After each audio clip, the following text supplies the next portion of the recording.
A frail, starving girl weighing less than 80 pounds takes an apple in one hand. She squeezes it until the fruit literally explodes, firing fragments across the entire room. She exhibits a strength that her own physiology should not have allowed. But years before that moment, Anneliese Michel lived a remarkably ordinary life. Born in Bavaria, Germany, she was raised in a strict Catholic household and was known in her community as a bright, highly likable 16-year-old girl. The first signs of trouble arrived in September 1968.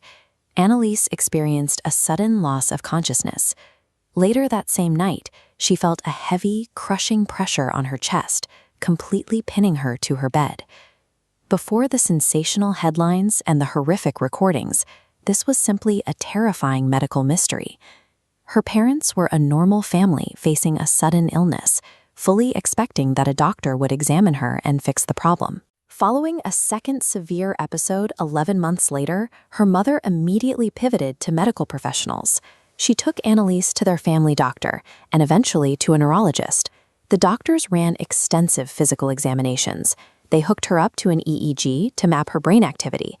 Despite her severe physical symptoms, the scans returned with minor irregular patterns, but absolutely nothing definitively wrong.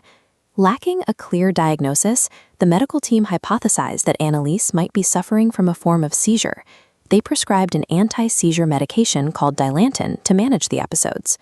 Over the next 3 years, the prescribed medication failed. Anneliese continued to suffer from these paralyzing episodes, and doctors eventually placed her on an even stronger drug. With the medication failing and the brain scans showing nothing, the Michels were left watching their daughter deteriorate without a single medical answer. To a devout family in 1970s Bavaria, the explanation for this suffering began to look like something far older than neurology. In the spring of 1973, the episodes took a darker turn. Anneliese began reporting knocking sounds in her bedroom and a voice that relentlessly damned her to hell. The psychological torment soon manifested physically. Her family watched as Anneliese would stare furiously at religious statues, her eyes appearing to turn jet black, while her hands contorted into thick, claw-like shapes. Her behavior became increasingly grotesque. She stopped sleeping, she destroyed crucifixes, ate flies and spiders, and licked urine from the floor. Those around her also began reporting a highly specific stench radiating in her presence, the smell of burnt feces. These specific, violent anomalies reached a point that her family could no longer recognize as a neurological disorder. Lacking any medical relief, they concluded they were witnessing an active spiritual attack.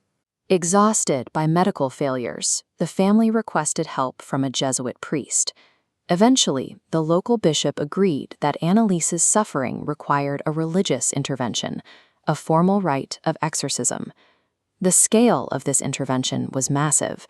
Over the course of several months, priests performed 67 formal exorcism sessions on Anneliese, recording dozens of audio tapes where she screamed and spoke in multiple distinct guttural voices. During these sessions, Anneliese accurately named and detailed the life of a demon she called Fleischmann.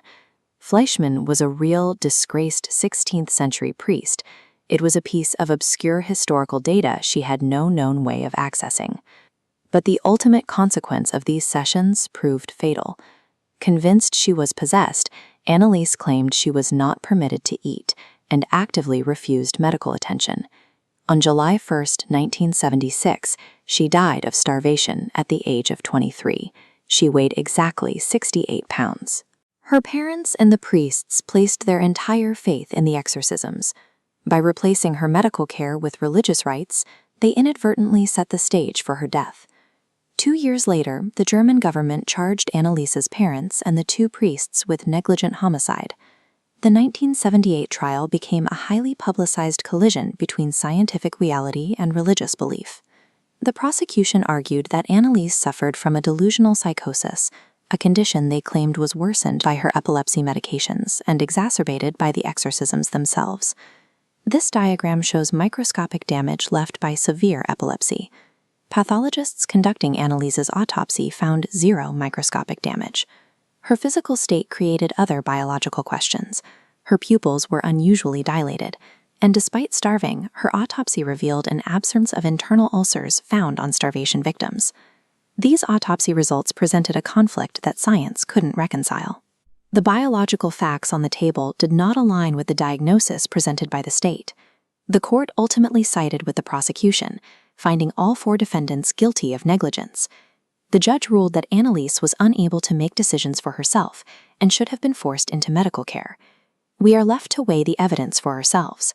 Is the death of Anneliese Michel a tragic failure of a medical system incapable of treating complex mental illness, or a terrifying warning that our world still contains evils that science simply cannot measure?